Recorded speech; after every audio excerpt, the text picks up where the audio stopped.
সম্মানটা, সেই গৌরবটা যদি ব্যক্তিগতভাবে উপলব্ধি করে আপনাদেরকে আমি বলি যে সদাপ্রভুকে আমরা সম্মান দিই, সদাপ্রভুকে আমরা গৌরব দিই, সদাপ্রভুকে আমরা সমাদর আমরা করি, মাঠে ঘাটে যেখানেই আমরা থাকি সদাপ্রভুকে করি। কিন্তু সেই সম্মানটা কেমন সম্মান হয় জানেন? কেমন হয়? যদি আপনি কাজ করতে করতে সদাপ্রভুকে ডাকছেন, সদাপ্রভু চান যে আমার পিতাকে আমি ডাকি, কিন্তু সেটা যেন মানে যত তাড়াতাড়ি সেরে ফেলা হয় কাজটা, মানে সেটাই কোনো রস কস থাকে না। মানে ও প্রভুকে আমি ডাকতে ভুলে গেছি আজকে, ঠিক আছে প্রভু তোমাকে ধন্যবাদ, তোমার গৌরব, হ্যাঁ তোমার প্রশংসা হোক, মানে যত তাড়াতাড়ি আমি শেষ করে দিয়ে আমি আমার কাজে ব্যস্ত হয়ে যাই। ব্যক্তিগত উপলব্ধি থেকে আপনাদেরকে বলি যে সদাপ্রভুকে আমরা সম্মান অনেক সময় করি যত তাড়াতাড়ি আমরা শেষ করতে পারি, শেষ করে আমাদের কাজে আমরা লিপ্ত হতে পারি। হ্যাঁ, সেইটা মানে না করলে নয়, সেরকম একটা সদাপ্রভুকে সম্মান আর গৌরব আমরা বাড়িতে আমরা করি। আর এটা সবার ক্ষেত্রেই, শুধু আমি বলছি না আপনার ক্ষেত্রে, আমার নিজের ক্ষেত্রেও। আমি যদি কোনো কাজ আমার ঘরে আছে, সদাপ্রভুকে সকালবেলা আমি ডাকতে পারিনি, আচ্ছা যখন মনে পড়লো তখন আমি ডাকলাম, এটা খুবই ভালো। এই প্র্যাকটিস বা অভ্যাস অবশ্যই আমাদের জীবনে থাকার দরকার আছে, কিন্তু সেটা যত তাড়াতাড়ি আমরা সম্পন্ন করতে পারি ততই আমরা ভাবি যে মঙ্গলে, যে প্রভুকে আমরা অল্প করে ডেকে আমরা আমাদের কাজে আবার ব্যস্ত হয়ে যাই। কিন্তু এই একটা দিন রবিবার বা আমাদের যে প্রার্থনা সভা দিবস, যেদিন আমরা একটা দিন আমরা পালন করি আমাদের উপাসনা সভা, ওইটা হলো এমন একটা দিন আর এমন একটা সময় বা এমন একটা কি বলবো, এমন একটা মুমেন্ট মানে এমন একটা কি বলবো, এমন একটা পরিস্থিতি যেই সময়টায় আমরা কিন্তু আমাদের আমাদের প্রধান আমাদের লক্ষ্য হয়ে থাকে যে আমরা উপাসনা গৃহে গিয়ে আমরা এই সময়টা সম্পূর্ণরূপে ঈশ্বরের চরণতলে আমাদের জীবন আমরা দিয়ে দেবো। হালেলুয়া। সেরকমই তো মনে হয় নাকি? উপাসনার দিনটা কেমন মনে হয়? যখন যেদিন উপাসনার দিন আসেন সেই দিন মনে হয় সে আজকে আমার সমস্ত জীবনটা নির্ভরশীল ঈশ্বরের উপর আমরা হয়ে থাকবো। হালেলুয়া। তাই পিতা ঈশ্বর তিনি আমাদেরকে সেই ভয় আমরা যেন করি যে একটা দিন আমরা সেই উপাসনা সভার দিন আমরা যেন সদাপ্রভুর গৃহে আমরা ওই দিনটা যেন আমরা না ভুলি, মানে রবিবার দিনটা আমরা যেন ঈশ্বরের গৃহে আমরা আসি এবং ওই দিনটা আমরা যেন মনে রাখি আমাদের জীবনে ভয় হিসাবে যে ওই দিনটা আমাদের সদাপ্রভুর সম্মানের দিন। সেই দিনটা আমার জীবনের একটা মুহূর্ত, যেই মুহূর্তটা সদাপ্রভুকে একেবারে গৌরবের দিন, সদাপ্রভুর প্রশংসার দিন। হালেলুয়া। সেইটা হলো আমাদের সেই রবিবার উপাসনা সভার দিনটা আমরা মনে রাখি যে ওই দিনটাই আমার সদাপ্রভুকে গৌরব দেওয়ার দিন। হালেলুয়া। আর ওই দিনে যতজনই আসে তাদের জীবনের লক্ষ্য থাকে ওই দিনটা আমরা সদাপ্রভুর জন্য আমরা রেখেছি। হালেলুয়া। সেই জন্যই সকলে রবিবার দিনটা একত্রিতভাবে এক চিত্তে এবং এক চিন্তা ভাবনা নিয়ে আসছে যে ওই দিন হলো প্রভুর দিন, ওই দিন প্রভুর প্রশংসা গৌরব সম্মান উৎসর্গের দিন। হালেলুয়া। মানে আমাদের সমস্ত সম্মান গৌরব প্রশংসা আমরা যেন প্রভুকে আমরা দিই। হালেলুয়া। সেই ভয়টা আমাদের জীবনে আমরা যেন রাখি, যেন আমরা রবিবার দিন উপাসনার দিনটা আমরা প্রভুকে আমরা সম্পূর্ণভাবে আমরা ডাকি। হালেলুয়া। এবং একটি বাক্য আমরা দেখি গীতসংহিতা 147 অধ্যায় 11 পদ, সদাপ্রভু তাহার দিগতে সন্তুষ্ট যাহারা তাহাকে ভয় করে, যাহারা তাহার দয়ার অপেক্ষায় থাকে। আমেন। আর সেই সদাপ্রভু যাহাকে আমরা ভয় করি তিনি আমাদের প্রশংসা দেন, আর সেই প্রশংসা প্রভু আমাদেরকে বলছে যে আমরা যদি সদাপ্রভুকে ভয় করি এবং তাদের উপরেই সদাপ্রভু সন্তুষ্ট। আমেন।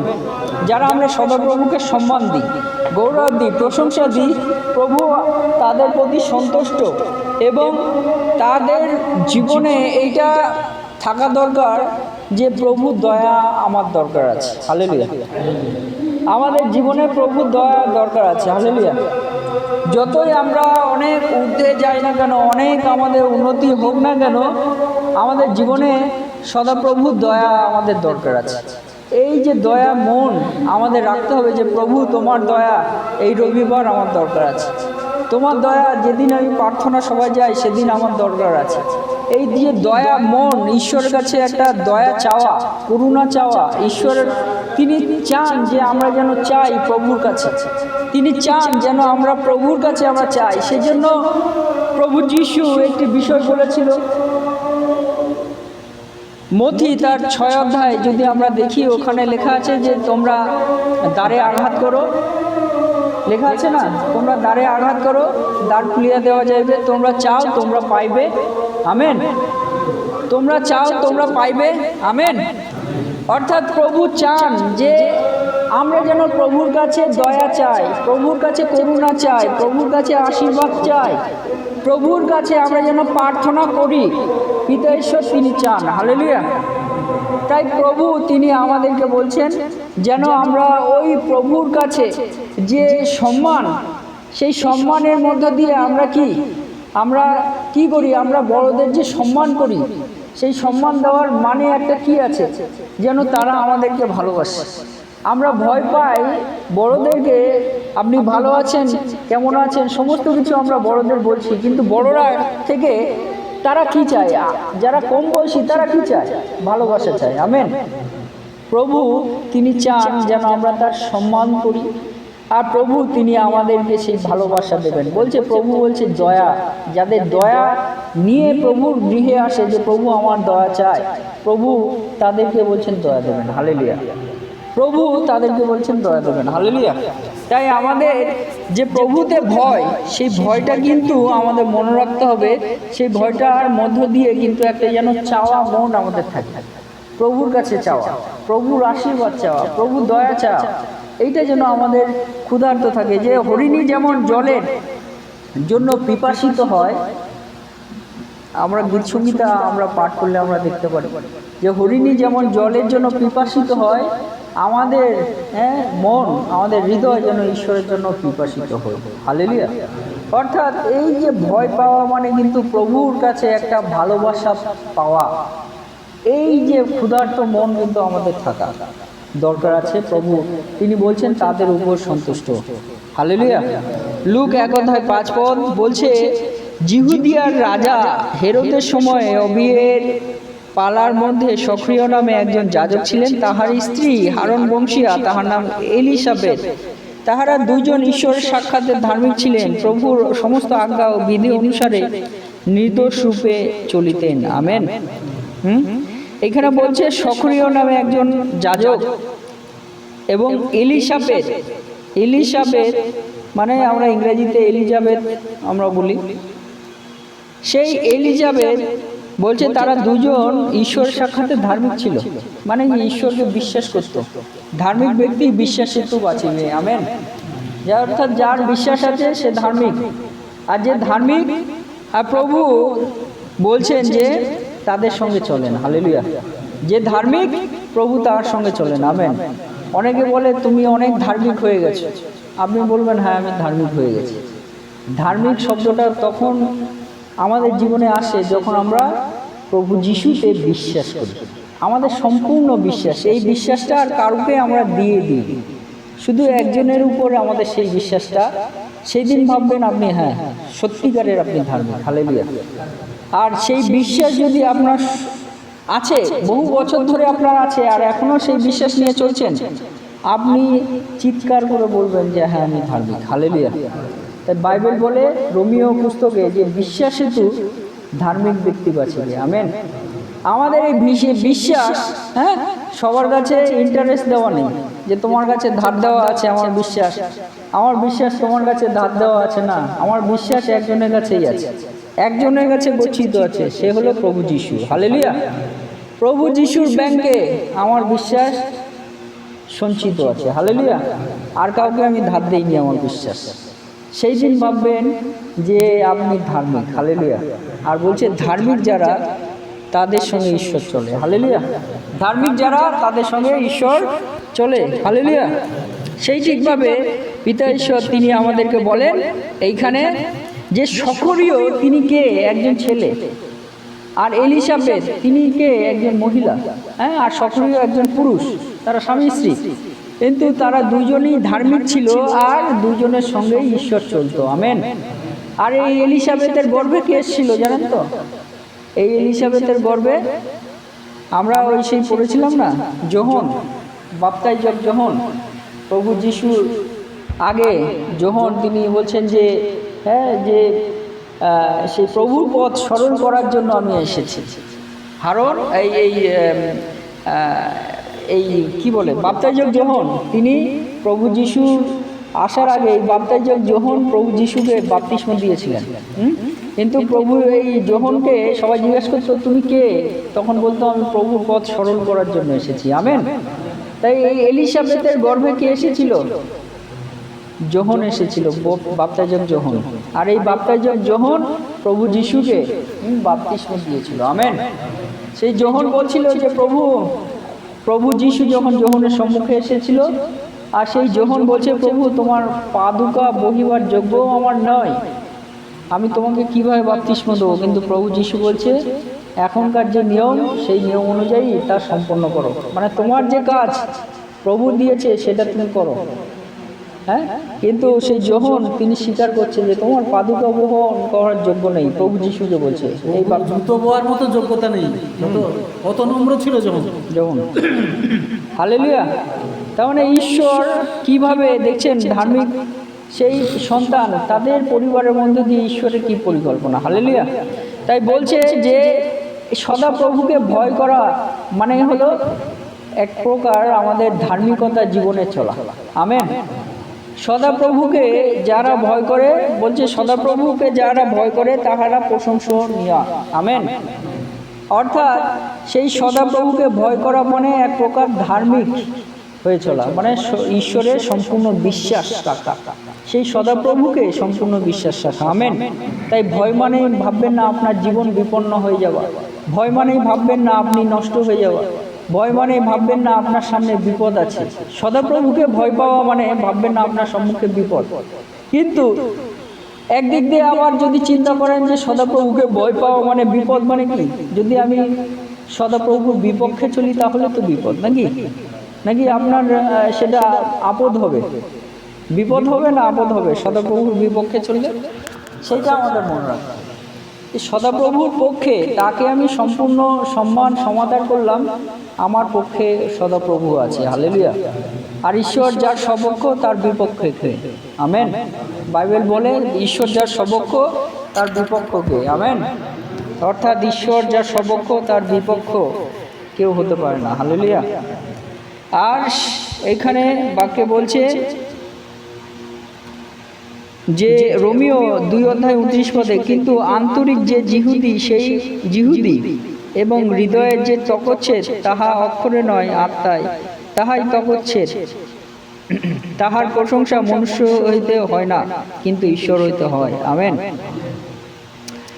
জিহুদিদের মধ্যে ঈশ্বর একটা নিয়ম দিয়েছিল তকচ্ছেদে। এখন আমরা যদি দেখি, হ্যাঁ, এটা কি বলবো, বেশি আলোচনা বাইরে না করাই ভালো। যেটা মুসলিমরা তাদের ত্বকচ্ছেদ করে, ছোট বাচ্চা হলে তাদের ত্বকচ্ছেদ করা হয়। সেটা একটা চিহ্ন ঈশ্বর এক সময় দিয়েছিল। সেই চিহ্ন মধ্য দিয়ে ঈশ্বরকে ডাকার একটা কি বলবো প্রচেষ্টা ছিল। কিন্তু ঈশ্বর সেই চিহ্নটা দেওয়ার পরও দেখা যাচ্ছে তারা ঈশ্বরের বাধ্য অনুযায়ী চলছে না। হ্যাঁ, ঈশ্বরের বাধ্য হয়ে শুধু আমার শরীরে আমি একটা চিহ্ন করে দিলাম আর আমি ঈশ্বরের হয়ে গেলাম তা নয়। কিন্তু ঈশ্বর তিনি চেয়েছিল যে সম্পূর্ণ শরীরে একটা চিহ্নর মধ্য দিয়ে সে সম্পূর্ণভাবে ঈশ্বরের কাছে নত হয়ে যাবে। হ্যাঁ, আমি আমার হাতে লিখে দিলাম, হ্যাঁ, আমার যে প্রিয় তার নাম। কেউ বাবা লেখে, কেউ মা লেখে, যাই হোক, কেউ বউয়ের নাম লিখছে, যাই হোক, দেখা যাচ্ছে পরে সেই মা বা বউয়ের নাম লিখলেও দেখা যাচ্ছে অন্য কারোর সঙ্গে ভালোবাসা হয়ে যাচ্ছে। হ্যাঁ, তাহলে এই লেখার কি কারণ আছে? এই লেখার কি আর গুরুত্ব আছে?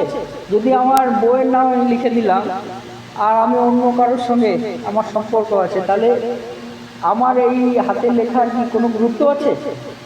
প্রভু এই লেখার নিয়মটা একটা দিয়েছিল, মানে তার শরীরের লেখা নয়, তার শরীরে একটা চিহ্ন, কিন্তু তারা সদাপ্রভুকে সঠিকভাবে ডাকছে না। সেটাই আমি বোঝাতে চাইছি। আসলে সদাপ্রভুকে সঠিকভাবে তারা ডাকছে না।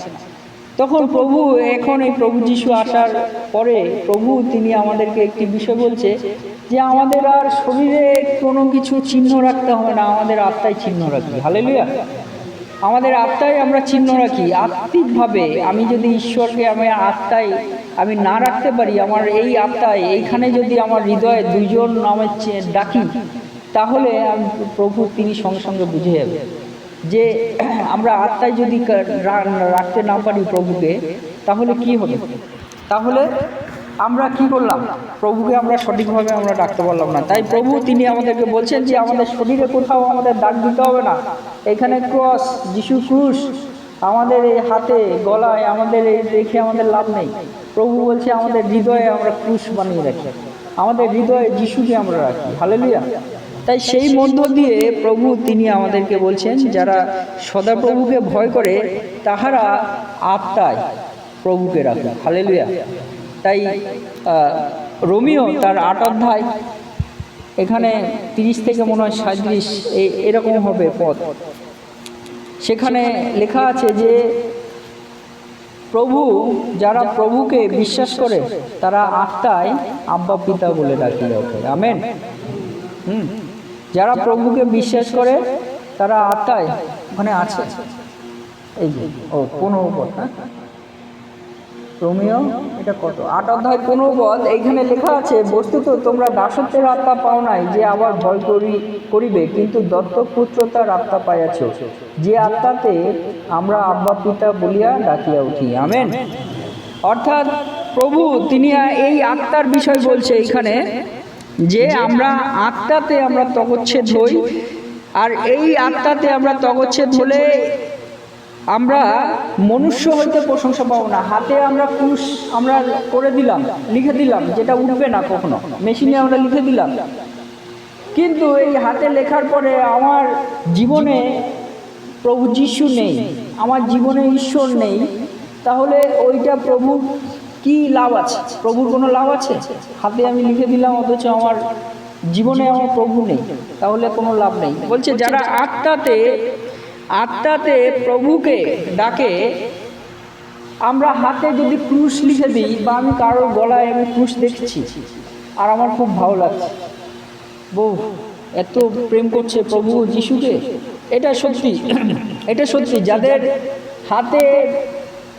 হাতে নয় গলায় আমি ক্রুশ দেখছি, আমার ভালো লাগছে, এটা আমাদের মানসিক, আমাদের চোখে আমরা দেখে আমরা সঙ্গে সঙ্গে আমাদের ভালো লাগছে, ও এত প্রভুকে বিশ্বাস করে গলায় ক্রুশ রাখছে। আমি এখনো অবধি রাখতে পারিনি, আমি রাখতে পারিনি আজও পর্যন্ত। হ্যাঁ, কিন্তু আমি যাদের দেখছি আমি হাসিনি, আমি খুবই খুশি হয়েছি। যাদের আমি দেখছি, কেন এতটাই খুশি হয়েছি যে তারা প্রভুকে তাদের কাছে রাখছে ক্রুশ হিসেবে। এইটা আমার খুবই আনন্দ দেয়, আর এইটা আমার খুবই ভালো লাগে, এটা আমি খুবই সন্তুষ্ট হই দেখে যে প্রভুকে তাদের কাছে একটা চিহ্ন হিসেবে রাখা।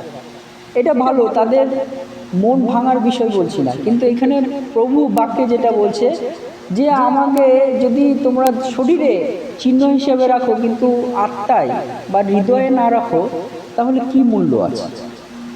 আমি আমার কাছে আমি লিখে রাখলাম আমার বউয়ের নাম, কিন্তু আমি আসলে আমার বউকে আমি ভালোবাসছি না, অন্য কাউকে ভালোবাসছি, তাহলে আমার বউয়ের কাছে আমার কি মূল্য আছে? মূল্য দেবে? আমি রাখলাম আমার বউয়ের নাম পল্লীশ্রী বা পল্লবী, অথচ আমি অন্য কাউকে ভালোবাসছি, আমার বউ জানতে পারছি, তাহলে কোনো মূল্য আছে?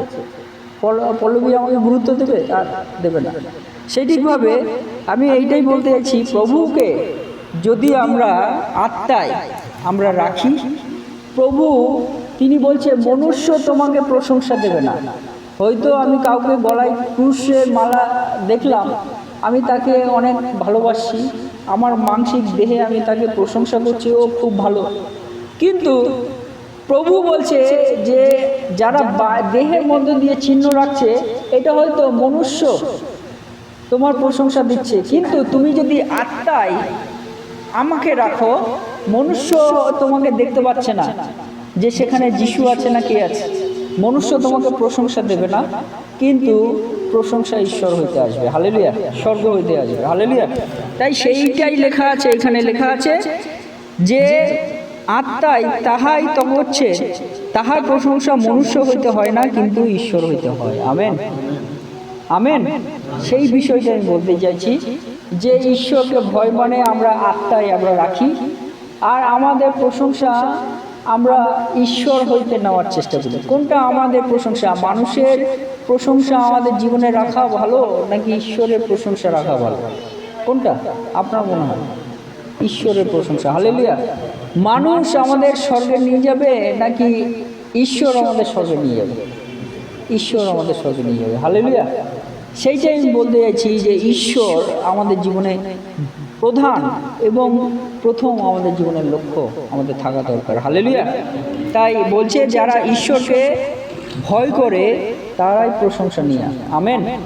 অর্থাৎ ঈশ্বরকে যারা হৃদয়ে রাখে, ঈশ্বরকে যারা সম্পূর্ণভাবে বিশ্বাস করে, প্রভু সরাসরি তাদেরকে প্রশংসা করে, তাদেরকে আশীর্বাদ করে, তাদেরকে দয়া করে, তাদেরকে পরিত্রাণে নিয়ে যায়। তাদেরকে স্বর্গে নিয়ে যাওয়ার সমস্ত দায়িত্ব প্রভুর হাতে, প্রভু যিশুর হাতে। হালেলুয়া। এবং শেষে একটি বাক্য বলে শেষ করি। প্রথম করিন্থীয় 4:5 অতএব তোমরা সময়ের পূর্বে যে পর্যন্ত প্রভু না আসেন সেই পর্যন্ত কোনো বিচার করিও না। তিনি অন্ধকারের গুপ্ত বিষয় সকল দীপ্তিতে আনিবেন এবং হৃদয় সমূহের মন্ত্র সকল প্রকাশ করিবেন, আর তৎকালে প্রত্যেকজন ঈশ্বর হইতে আপন আপন প্রশংসা পাইবে। আমেন। এটা শেষে আমি বলি, এটা খুবই গুরুত্বপূর্ণ যে অতএব তোমরা সময়ের পূর্বে যে পর্যন্ত প্রভু না আসে, প্রভু যিশুর দ্বিতীয় আগমন না হয়, সেই পর্যন্ত কোনো বিচার করো না। আমরা কাউকে যেন বিচার না করি। এই যে বললাম না, গলায় যে ক্রুশ দেখছি, হাতে ক্রুশ দেখছি, এইটা আমাদের বিচার করার ক্ষমতা নেই। সে প্রভুকে বিশ্বাস করে কি করে না সেটা আমাদের ক্ষমতা নেই। কিন্তু এই প্রভুর বাক্য দিয়ে যেটা আমি বুঝলাম যে আমাদের বিচার করার ক্ষমতা নেই। যদি কেউ হাতে ক্রুশ রাখে, আপনি আনন্দিত হবেন, আপনি ঈশ্বরকে প্রশংসা করবেন, তার জন্য আপনি প্রার্থনা করবেন যে প্রভু অনেক দয়া করেছে। যার গলায় ক্রুশ আছে তাকে নিয়ে হাসবেন না। এই আজকের বাক্যের মধ্য দিয়ে যেটা আমি বলতে চাই যে তাকে নিয়ে হাসবেন না, আরও ঈশ্বরের প্রশংসা করবেন যে আমরা রাখতে পারিনি, সে রাখছে। হালেলুয়া। ঈশ্বর কতটা তার জীবনের কথা বলেছে। হালেলুয়া। এবং সে কতটা বিশ্বাস করছে কি করছে না, এটা বিচার করার ক্ষমতা আমাদের নাই। প্রভু আমাদের বিচার করতে বারণ করছে। মথি 6 বলছে তোমরা কারো বিচার করো না। আমেন। আমরা কাউকে বিচার আমরা করা উচিত নয়, কিন্তু ঈশ্বরের প্রশংসা করা উচিত। একটি দিল্লিতে একটি কি বলবো ধ্যান পর্ব আমাদের শেখানো হতো। সেখানে একটি বিষয় বলা হতো, সেই বাক্য পাঠ করার পরে আমরা কি শিখছি, ঈশ্বর আমাদের বাক্যের মধ্য দিয়ে কি বলছে। আর সেই উপায়, সেই ধ্যানের নাম হলো ল্যাক্টোডেভিনা। ওটা একটা ইংরেজি শব্দ, ল্যাক্টোডেভিনা, মানে ঈশ্বরের সঙ্গে আমাদের সম্পর্ক। ওই ধ্যান আমাকে করতে হয়। ওই সম্পর্কের মধ্যে দিয়ে একটি বিষয় আমরা শিখছি যে কেউ যদি প্রভুর গৌরব করে, সেই মুহূর্তে যেন আমরা ঈশ্বরের গৌরব করি। আমেন। কেউ যদি প্রভুর গান করে, আমরা যেন সেই মুহূর্তে ঈশ্বরের গৌরব করি, ঈশ্বরকে ধন্যবাদ দিই। হালেলুয়া। কারোর মধ্যে দিয়ে যদি প্রভুর কোনো চিহ্ন, যদি ক্রুশ আমরা দেখতে পাই, কথার কথা আমি বলছি, কারোর হাতে ক্রুশ দেখতে পাই, সেই মুহূর্তে যেন প্রভুকে ধন্যবাদ দিই, তার গৌরব করি প্রভু। হালেলুয়া। যে প্রভু একটা সন্তানকে কত উন্নত করেছে। হালেলুয়া। অর্থাৎ আমরা যেন প্রভুর উন্নতি যাদের মধ্যে আছে তাদেরকে দেখে আমরা যেন রাগ আমাদের জীবনে না আসে, আমাদের জীবনে হিংসা না আসে, আমাদের জীবনে যেন কোনো রকম খারাপ মন্তব্য বা খারাপ চিন্তা আমাদের না আসে, কিন্তু সঙ্গে সঙ্গে যেন আমরা প্রভুর গৌরব করি। হালেলুয়া। এটাই প্রভু আমাদেরকে ওই দিল্লিতে আমাদের ল্যাক্টোডেভিনা উপাসনার মধ্য দিয়ে শিখিয়েছি, যে যাদের মধ্য দিয়ে আমরা প্রভুর কোনো কিছু, কেউ যদি প্রভুর সাক্ষ্য দেয়, সঙ্গে সঙ্গে আমরা প্রভুকে ধন্যবাদ দিয়ে যান যে প্রভু তুমি তাকে তার জীবনে কত সুন্দর সাক্ষ্য দিয়েছ, তোমার ধন্যবাদ হোক, তোমার গৌরব হোক, তোমার মহিমা হোক। হালেলুয়া। তাই কারোর প্রভুতে কারোর যদি বৃদ্ধি হয়, শ্রীবৃদ্ধি হয়, উন্নতি হয়, আমরা সঙ্গে সঙ্গে যেন প্রভুকে ধন্যবাদ দিই। হালেলুয়া। এইটাই শিক্ষা আমরা পেয়েছি। তাই সেই মতো করে আপনাদেরকেও বলি যে কারোর মধ্যে কোনো বিষয় দেখলে প্রভুর উন্নতি সঙ্গে সঙ্গে ঈশ্বরের ধন্যবাদ দেবেন। হালেলুয়া। তাই শেষে ওই বাক্য মধ্য দিয়ে বলি যে প্রভু যতদিন না আসেন এবং সেই ততদিন পর্যন্ত আমরা যেন কারো বিচার না করি। তিনি অন্ধকারের গুপ্ত বিষয় সকল দীপ্তিতে আনিবেন, হৃদয় সমূহের মন্ত্রণা সকল প্রকাশ করিবেন, এবং তৎকালে প্রত্যেকজন ঈশ্বর হইতে আপন আপন প্রশংসা পাইবে। আমেন। এবং ঈশ্বরকে ভয় করা মানে আজকে আপনাদেরকে বলি ঈশ্বরের অপেক্ষা করা। আমেন। প্রভু যীশু খ্রিস্টের দ্বিতীয় আগমনের অপেক্ষা করা। আমেন। আর সেই আগমনের অপেক্ষা যারা আমরা করব, প্রভু বলছে প্রত্যেকজনকে ঈশ্বর হইতে আপন আপন প্রশংসা পাইবে। আমেন। প্রত্যেকে প্রভু হইতে ব্যক্তিগতভাবে আপন আপন প্রত্যেকে নিজ নিজ প্রশংসা পাবে। তোমার নাম ধরে প্রশংসা, তোমার নাম ধরে প্রশংসা, তোমার নাম ধরে প্রশংসা, আমাদের সকলেরকে নাম ধরে প্রশংসা। হালেলুয়া। এটা ঈশ্বর তিনি করবেন। তাই আমরা সেই ভয় আমরা যেন করি, যে ভয় ঈশ্বরকে সম্পূর্ণভাবে বিশ্বাস, যে ভয় ঈশ্বরকে সম্পূর্ণভাবে আমরা যেন অপেক্ষা করি, এবং যে ভয় আমরা যেন ঈশ্বরের প্রতি সম্পূর্ণভাবে দয়ার অপেক্ষায় আমরা থাকি। হালেলুয়া। এবং যে ভয় আমরা যেন আমাদের আত্মায় ঈশ্বরকে আমরা রাখি। হালেলুয়া। এবং তার জন্য প্রভুর একটা শুদ্ধিকরণের দরকার আছে অবশ্যই। বাপ্তিস্ম আমরা যারা নিয়েছি, খুবই ভালো বিষয়, ওই বাপ্তিস্মটা আমাদের দরকার আছে। প্রভুর আত্মা কাজ করার জন্য বাপ্তিস্ম আমাদের দরকার আছে। যারা আমরা বাপ্তিস্ম নেইনি, ওই বাপ্তিস্মটা আমরা যেন নেওয়ার চেষ্টা করি। কারণ ওই বাপ্তিস্মটা প্রভু যিশুর কি দরকার, যিনি আমাদের উদ্ধার করবে, যিনি আমাদের পরিত্রাণ করবে। কিন্তু সেই যোহন বাপ্তাইজক এই এলিসাবেথের সন্তান, এলিসাবেথ এবং এই সকরীয়, এই দুইজনের সন্তান যোহন বাপ্তাইজক, তিনি কি বললেন? তিনি বললেন প্রভু তোমার পা দুকা বহন করার ক্ষমতা যোগ্যতা আমার নাই। কিন্তু প্রভু যিশু বলছে এখনকার যে নিয়ম তা তুমি এখনভাবে পালন করো। তবুও প্রভু যিশু তিনি নম্র হলেন, যে নিয়ম সেই নিয়মে তিনি নম্র হলেন এবং বললেন তোমার যে নিয়ম আছে সেই নিয়মে তুমি এখন সম্পন্ন করো। হালেলুয়া। তাই বাপ্তিস্মটা আমাদের কাছে খুবই গুরুত্বপূর্ণ। এই বাপ্তিস্ম আমাদের কাছে খুবই গুরুত্বপূর্ণ। শেষে আমি একটি গল্প বলবো, কিন্তু কত লেট হয়ে গেছে, কি আমি কত বলবো? শেষে একটি গল্প বলে আমি শেষ করে দিই। এটা বাস্তব গল্প, কোনো মিথ্যা নয়। হরিণবাড়ি, সেই হরিণবাড়িতে ওখানে একজনের বাড়িতে প্রার্থনায় গেছিলাম, বলেছিলাম মনে হয়। হরিণবাড়িতে একজনের বাড়িতে প্রার্থনায় গেছিলাম। একজনের সন্তান কোলে, সন্তান ছোট, আর প্রত্যেক সপ্তাহে যখন চার্চে আসার আগে, বলাটা ভুল, চার্চে আসার আগে সন্তানটার মাথাটা তার আস্তে আস্তে এরকম বেঁকতে থাকছে। প্রথমে দেখা যাচ্ছে এইরকম, আর এই দিকে হয় না, এইরকমই থাকে। তারপরে সপ্তাহে দেখা যাচ্ছে ওই বাচ্চাটার বয়স তখন 2 মাস, মানে এরকম সপ্তাহে এগাতে থাকছে। তারপরে সপ্তাহে আরও একটু বেঁকে যাচ্ছে, তারপর সপ্তাহে আরও একটু বেঁকে যাচ্ছে, মানে বেঁকে যাচ্ছে আর এই দিকে আর হচ্ছে না, বুঝতে পারছেন না, ঘাড় বেঁকতে থাকছে। তারপর সবটা আরও বেঁকে যাচ্ছে, এরকম বেঁকতে অনেকটা বেঁকে গেছে। লাস্টে তারা একসময় চার্চে আসতো, তাদের পরিবার আবার আসা শুরু করেছে, কারণ ওই নাতি তার ঘাড় বেঁকতে শুরু করেছে। ছোট 2 মাসের বাচ্চা, ভাবতে পারছেন 2 মাসের বাচ্চা। এটা 5 বছর 10 বছর বাচ্চা হলে আলাদা বিষয়, কতটা তাদের মন খারাপ, কতটা তাদের পরিস্থিতি। সেই বাচ্চাকে যখন চার্চে নিয়ে আসলো, আর আনার পরে তার বাড়িতে বলা হলো প্রার্থনার জন্য, যে তাদের বাড়িতে একটা প্রার্থনা করার দরকার আছে। তাদের বাড়িতে গেলাম প্রার্থনা করতে। প্রার্থনা করার সময় যে মা, সেই মায়ের মধ্য দিয়ে সেই প্রার্থনা করার আগে আমরা যখন ঈশ্বরের বাক্য আমি প্রচার করছি, যখন ঈশ্বরের বাক্য বলছি, আর বলতে বলতে তার মা হাসা শুরু করে দিয়েছে, হি হি হি করে হাসা শুরু। আমরা হাসতে পারবো না।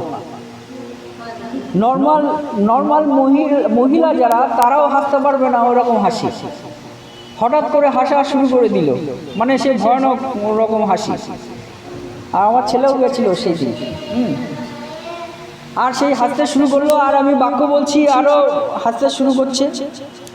আর বাক্যটা বলতে বলতে সে আবার ঘাপটি মেরে রয়েছে, হাসছে আবার চুপচাপ এ করে রয়েছে, আবার তাকায়, মানে টাকা চাহুনি দেখলে আপনি ওইখানেই অবস্থা খারাপ, এরকম একটা অবস্থা। তো আমার বাক্য শেষ হয়ে গেল, এবার প্রার্থনা করা শুরু হলো। তেল নিয়ে যিশুর রক্ত করে, জল নিয়ে যিশুর রক্ত করে ওইটা আগুন হিসেবে তার শরীরে যখন ফেলা হচ্ছে জলটাকে, সে তখন আর ওই মানে কি লাফালাফি শুরু করেছে। আর জল দিয়ে তাকে যখন ব্যারিকেড করে দেওয়া হলো, সে আর বেরাতে পারছে না, গন্ডি পার হতে পারছে না। আর তারপরে তাকে জিজ্ঞাসা করা হলো যে এই বাচ্চাটার কে করেছে, তখন সে বলে আমি করেছি। মানে মাটা বলছে আমি, কিন্তু ওই মাটা আসল মা কি তার বাচ্চাকে করতে পারবে আপনার মনে হয়? তখন বলা হচ্ছে তুমি কে? বলছে আমি বলবো না, বলছে আমি বলবো না। বলছে তুমি কে? ওই মাকে জিজ্ঞেস করছে তুমি কে, তুমি তার শরীরে কবে থেকে আছো? বলে অনেক দিন ধরে আছে। বলছে এর আগেও তার বাচ্চা হচ্ছিল না, তুমি কি নষ্ট করছো? বলছে আমি নষ্ট করছি। মানে এই বাচ্চাটা হওয়ার আগে আরো 2-3 বার বাচ্চা নষ্ট করে দিয়েছি। বলছে অনেক দিন ধরে আছে। তারপর এই বাচ্চাটা তো হলো প্রার্থনায় সেই সময় আসতো আর কি, যেই সময় বাচ্চাটা হওয়ার পরে 2 মাস বন্ধ, মানে কাজ হয়ে গেছে, বাচ্চা হয়ে গেছে, বাচ্চা সবল, প্রভু যিশুর কাছে প্রার্থনা করে বাচ্চা পেয়ে গেছে, বাচ্চা সবল, কাজ হয়ে গেছে, বন্ধ। 2 মাস যায় না, এই 2 মাসের মধ্যে কাজ হয়ে গেছে, অন্যরকম বাচ্চার ঘাড় ভেঙে গেছে পুরো। আর যে তার বাড়িতে প্রার্থনা করতে যাচ্ছি, প্রার্থনা করার পরে ওই ধরা পড়লো যে অনেক দিন ধরে আছে। আর তারপরে জিজ্ঞাসা করা হলো যে তুমি কে? বলছে আমি বলবো না। তখন আবার তার মুখে জল দেওয়া হচ্ছে যিশু রক্ত করে, আর সে তার গায়ে জল দেওয়া হচ্ছে, বলছে এই যিশু রক্ত জ্বলে পুড়ে যাবে। এই যত বলা হচ্ছে সে তত লাফাচ্ছে, আর তার এই 2 সাইডে 2 জন মহিলা ধরছে, কারণ সে তার পাটা ফেলে দিয়েছে। পাটা যেমন এইভাবে দোলায় না, সেরকম দোলাচ্ছে, পায়ের শক্তি নেই, মানে তাই সে যে দাঁড়ানোর ক্ষমতা নেই, পাটা দোলছে এরকম। আর সে হাসছে আর বলছে বলবো না। আর তার জন্য আরও প্রার্থনা করা হচ্ছে, আর জলের ছিটা দেওয়া হচ্ছে, তেল দিয়ে তাকে তার মাথায় খুশ করে দেওয়া হচ্ছে। এটা করতে করতে তারপরে সে শেষে বলছে ওই আমার পাশের বাড়ি আমার মেয়েকে ডেকে নিয়ে আসো। সে মেয়ের বয়স হয়ে গেছে কি বলবো, পিসিমার মতো, পিসিমার থেকেও বয়স হয়েছে, মানে মেয়ের বয়স হয়ে গেছে প্রায় ধরুন 55 বছর মতো। তাহলে মায়ের বয়স কত হয়েছে? হ্যাঁ, মেয়ের বয়সই প্রায় 50 থেকে 55 বছর। বলছে ওই বাড়ির মেয়েকে ডেকে নিয়ে আসো, আমি ওকে একবার দেখতে চাই। বলছে ও তাহলে কি তুমি তার মা? সে যে প্রার্থনা করছিল আমার সঙ্গে, সে বলছে তুমি কি তার মা? তখন সে হেসে ফেলেছে, সেই মহিলা হেসে ফেলেছে, হ্যাঁ হেসে ফেলেছে। বলছে তোমার মাকে নিয়ে আসা, এই মেয়েকে নিয়ে আসা হচ্ছে। মেয়েকে নিয়ে আসলো, আর দেখে সেই মহিলা সে কেঁদে ফেললো। কেঁদে ফেলার পরে বলছে মাসিমা তুমি এই বৌমার এই যে শরীরে তুমি ঢুকে এত ক্ষতি করে দিলে, এত বড় ক্ষতি করে দিলে, তুমি যিশুর ওখানে আমার ওখানে প্রার্থনায় যেতে না? তুমি 15-16 বছর প্রভুকে ডেকেছো, তুমি গান করেছো, তুমি লিড করেছো, তুমি চালিয়েছো, তুমি সবার সামনে বসে বসে যিশুর প্রার্থনা করেছো, সবাইকে গান শিখিয়েছো। তুমি সেই মাসিমা তুমি লাস্টে বন্ধ করে দিলে, তোমাকে আর খুঁজে পাওয়া যায় না। কি তুমি এতদিন আসলে কি শেষ বয়সে তুমি কীভাবে কাটিয়েছো? তখন সে কান্না শুরু করে দিয়েছে, সেই ভূত মন্দ আত্মা, এবং বলছে যে আমাকে তুমি ছেড়ে দাও, হ্যাঁ আমি চলে যাব। বলছে আর চলে তো যাবে, কিন্তু প্রভুকে ছেড়ে দিলে কেন? তখন তার মেয়ে বলছে সেই জগতের যা যা কার্য সেইগুলো শেষ বয়সে করেছে। মানে প্রভুকে 15-16 বছর ধরে ডেকেছে, যিশুর গান করেছে, যিশুর সমস্ত গান শিখিয়েছে তাদেরকে। সেই মাসিমা কি হয়ে গেল? শেষ বয়সে ঈশ্বরকে, প্রভু যিশুকে ছেড়ে দিয়ে মন্দ আত্মা হয়ে গেল। ঈশ্বরের পরিত্রাণ থেকে বিচ্যুত হয়ে গেল, এবং সেই মাসিমা কি হয়ে গেল? মন্দ আত্মা হয়ে গেল, অশুদ্ধ আত্মা হয়ে গেল। তাকে কি এখন শুদ্ধ করার ক্ষমতা কোনো যিশু বিশ্বাসী কারো সম্ভব আছে? যে মরে গেছে তাকে আর শুদ্ধ করতে পারবে? তাকে শুদ্ধ কে করতে পারবে? যদি চায় প্রভু। কিন্তু প্রভু কি করবে আপনার মনে হয়? প্রভুর হাতেই থাক সমস্ত কিছু। আমাদের শেষ সময়টায় আমি এইটুকু বলতে চাই, যারা অবিশ্বাসী তাদের জীবন কেমন কাটবে আপনি ভাবুন। যারা বিশ্বাস করেছে 15-16 বছর বিশ্বাস করে প্রভুর পথ থেকে ফেরত এসছে, মানে তাদের শেষ গণ্ডিতে পৌঁছে গেছে, কিন্তু ফেরত এসছে, ওই জায়গায় আর ছুঁইনি, তারা অশুদ্ধ আত্মা হয়ে যাচ্ছে, মন্দ আত্মা হয়ে যাচ্ছে। তাহলে যারা প্রভুকে বিশ্বাস করিনি, প্রভু যিশুকে সম্পূর্ণ বিশ্বাস করিনি, তাদের আত্মা কি অবস্থায় যাবে আপনারা কল্পনা করতে পারেন? আমি ওই জিনিসটা দেখার পর থেকে আমি এখনো সন্ত্রস্ত, ভীত হয়ে আছি যে প্রভু যিশুর হাত যদি আমি ছেড়ে দিই, আমার জীবন, বাইবেলে লেখা আছে যে যারা প্রভুকে অবিশ্বাস করবে তাদেরকে অনন্ত অগ্নি, নরকের অগ্নিতে তারা দাউ দাউ করে জ্বলবে, সেখানে পুড়বে না, কিন্তু তারা সেই গরম যে অনুভব, তারা হাউ হাউ করে কাঁদবে, আর সেইগুলো তারা অনুভব করবে আর চিৎকার করবে, চেঁচামেচি করবে, কিন্তু তাদের উদ্ধার করার মতো কেউ নেই। এই বিষয়টা কতটা সত্য, যতটা না আমি দেখতে পাচ্ছি যে প্রভুকে অবিশ্বাস করার ফলে মন্দ আত্মা হয়ে গেছে।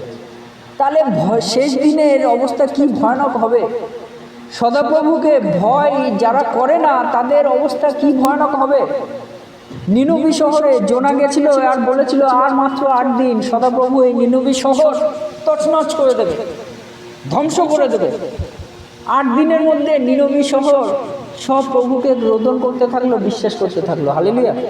তারা প্রভুর পরিত্রাণ পাচ্ছে। হালেলুয়া! তাই আজকে বলতে চাই যে প্রভুতে বিশ্বাস করা, তার বাপ্তিস্ম নেওয়া এবং প্রভু যিশুতে বিশ্বাস ধরে রাখা কতটা আশীর্বাদযুক্ত আমাদের জন্য। আমরা কত নগণ্য, আমরা কত অযোগ্য, কিন্তু প্রভু আমাদেরকে সেই সুযোগ দিয়েছে প্রভু চরণতলে বসার। হালেলুয়া! সেই দিনের সেই হরিণবাড়ির কথা আমি ভাবি আর ভাবি, প্রভু তোমাকে অশেষ ধন্যবাদ। তো আমাদের মতো নগণ্য, জঘন্য, আমাদের মতো কীট পতঙ্গ মানুষদের প্রভু তোমার চরণতলে তুমি সুযোগ দিয়েছ তোমার চরণতলে আসা। এই জন্য প্রভু তোমার ধন্যবাদ হোক, তোমার প্রশংসা করি আমি, তোমার গৌরব করি আরও বেশি, তোমাকে আরও বেশি করে আমার বিশ্বাস আমার তৈরি হয়েছে। হালেলুয়া! যতটা না বিশ্বাস আগে ছিল, এই দৃশ্য দেখে আমার বিশ্বাস আরও বেড়ে গেছে যে আমার দেহ দুভাগ করে দিক, কিন্তু আমার শেষ সময়টা প্রভুতে দিয়ে যাব। আমার দেহ তছনছ করে দিক, কিন্তু আমার নিঃশ্বাসটা প্রভুতে দিয়ে যাব। হালেলুয়া! সেই জন্য সাধু পৌল কতটা শক্তির সঙ্গে বলে আমি শেষ করি, যে বলেছিল সাধু পৌল, তিনি বলেছিল প্রভুতে আমার দৌড় আমি সম্পন্ন করেছি। হালেলুয়া! সাধু পৌল তিনি বলছে প্রভুতে আমার দৌড় আমি সম্পন্ন করেছি। হালেলুয়া! শেষ দিনে আমারও বিচার হবে, কিন্তু সেই বিচারে আমি জীবন মুকুট পাইব। আমেন। হালেলুয়া! কতটা কনফিডেন্টের সহিত, আত্মবিশ্বাসের সহিত সাধু পৌল এই কথাটা বলেছিল যে প্রভু আমার দৌড় আমি সম্পূর্ণ করেছি এবং সেই দিনে আমারও বিচার হবে, আমি বিশ্বাসী হয়ে আমারও বিচার হবে, কিন্তু সেই দিনে জীবন মুকুট আমি পাবই। হালেলুয়া! আমার জীবন মুকুট আমি পাবই। হালেলুয়া! তাই আসুন সদাপ্রভুতে আমরা ভয় করি, আর সেই ভয়টার সম্মানে প্রভুকে সম্মান দিই, সেই ভয়টা প্রভুকে সম্পূর্ণ বিশ্বাসে, সেই ভয়টা আমাদের আত্মায় প্রভুকে সম্পূর্ণরূপে, যে আমাদের আত্মায় সম্পূর্ণভাবে রাখা, প্রভুর ব্যাংকে আমাদের বিশ্বাসটা সঞ্চিত করে রাখা, সেই ভয়টা প্রভুতে আমাদের জীবন সম্পূর্ণ সমর্পণ করে রাখা। হালেলুয়া! সেই ভয় আমরা প্রভুতে পাই। ঈশ্বর তার বাক্যে আমাদের প্রত্যেকে আশীর্বাদ যুক্ত করুন। আমেন।